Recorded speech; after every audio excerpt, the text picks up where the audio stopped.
সাহাবীকে ডাকাইতে ধরছে, তো বলছে আগে তোমাকে মারবো তারপরে মাল নিব, আগে তোমাকে তারপরে, এটাই আমার ধর্ম।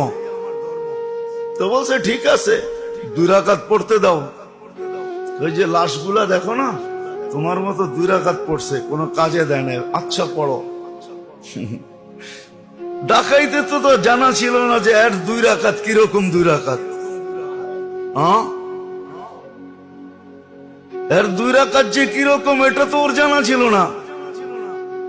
তো সে 2 রাকাত পড়তেছে, সালাম ফিরাবে, ডাইন দিকে ফিরায় দেখতেছে সুদর্শন যুবক দাঁড়ায় আছে, হাতে তরবারি, চেহারার থেকে নূর ঝলসায়া পড়তেছে। যে ভীতি ছিল চেহারা দেখে ভীতি ভিতর থেকে বাহির হয়ে গেছে। দ্বিতীয় সালাম ফিরায় বলল কে তুমি, পরিচয় কি? ওয়ারে নিজে ডাইকা আনলা, আবার জিজ্ঞাসা করো পরিচয় কি? তুমি তো ডাইকা আনলা। তো ভাবতেছে কোন সময় ডাইকা আনলাম, তুমি না পড়তেছিলা,